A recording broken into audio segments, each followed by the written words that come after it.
देखिए, आज हम लोग बात करेंगे ईरान के बारे में, ठीक है? और आपको ईरान के बारे में सब कुछ इस वीडियो में बता दूंगा कि क्या ईरान लिटरली किसी से डरता है, क्यों डरता है, वेट क्यों कर रहा है, इसराइल से लड़ नहीं पा रहा है, बस बयान पे बयान दिया जा रहा है। ये सब चीजें बताऊंगा, लेकिन एक बार समझ लीजिए, द वीक की आर्टिकल है, और आर्टिकल नहीं, हर जगह ये खबर छाई हुई है कि ईरान के सुप्रीम लीडर क्या नेक्स्ट टारगेट है इसराइल के, क्या लिटरली ये भी मारे जाएंगे हिजबुल्लाह की चीफ के बाद। ये सारी सवाल बहुत ज्यादा घूम रही है, ठीक है? अब इसी के डर की वजह से ये एक सिक्योर स्पॉट पे चले गए हैं, छुपा दिया गया है इनको, ईरान ने छुपा दिया है, क्योंकि ईरान में है ना, ये सुप्रीम लीडर है, प्रेसिडेंट जो है ना, प्रेसिडेंट इसके नीचे है। ईरान के रिवोल्यूशनरी गार्ड से लेके सब कुछ, आर्मी नेवी सब कुछ इसके नीचे है, प्रेसिडेंट तक नीचे है, समझ रहे हैं ना? तो एक ये सुप्रीम लीडर है। अब इसको छुपाया क्यों जा रहा है?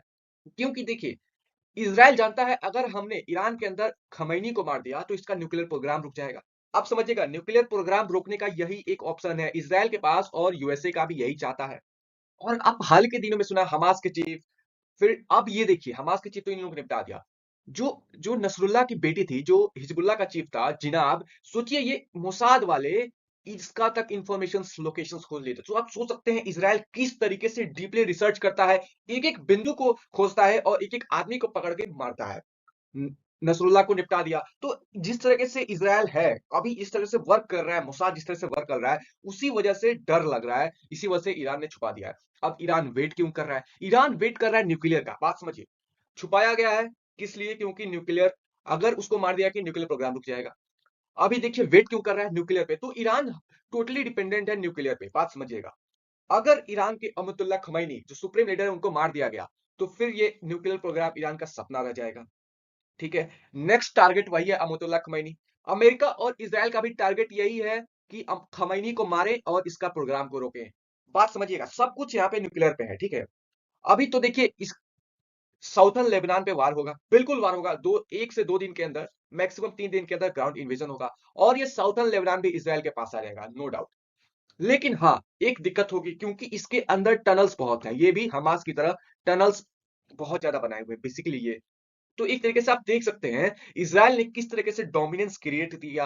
मात्र 10 दिन में 34 साल की मेहनत, इज़राइल, सॉरी, ईरान ने 34 साल लगाए इस प्रॉक्सी को खड़ा करने के लिए, साउदर्न लेबनान में हिजबुल्लाह को। और ईरान ने मात्र, इज़राइल ने मात्र 10 दिन के अंदर इस 34 साल के मेहनत पे पानी फेर दिया। तो अब देखिए, इस वार को कोई रोकने वाला है नहीं।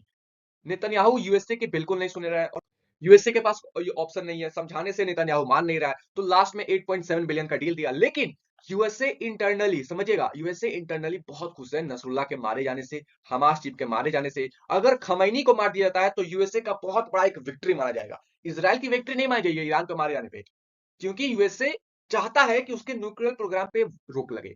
अब देखिए, यूएसए भी एक यही चाहता है कि हमारा कोई एक हो मिडिल ईस्ट के अंदर, जो हमारा दबदबा बना के रखे, बस यही दिक्कत है। और एक बार आप समझ सकते हैं कि इजराइल ही मिडिल ईस्ट का किंग है, क्योंकि आप देखिए, Saudi Arabia, Sudan, Egypt, Jordan, ये लोग डर के रहते हैं, क्योंकि जानते हैं इजराइल उस लेवल का सुपर पावर है, न्यूक्लियर है, कब न्यूक्लियर मार दे कोई गारंटी नहीं है। समझ रहे हैं ना, यही सारी बातें हैं।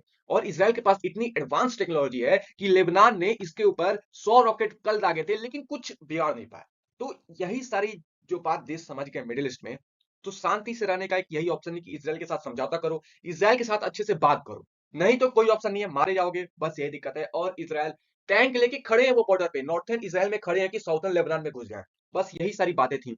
और जब तक वो 1.5 लाख 2 लाख रॉकेट खत्म नहीं मारेंगे, तब तक कोई ऑप्शन नहीं है। उम्मीद है ये सारा वीडियो आपको समझ में आया होगा, और यही डर की वजह से अहमदुल्लाह खमैनी को सेफ प्लेस पे घुमा दिया गया है कि भाई आप चुपे रहिए, आप मर गए तो फिर हमारे देश में डिसबैलेंस हो जाएगा, न्यूक्लियर प्रोग्राम पे रुक जाएगा। यूएसए भी यही चाहता है। यही सारी बातें थी, समझ में आया तो शेयर करिए, सब्सक्राइब करिए। जय हिंद। सीक्रेट बात मैंने आपको बताई।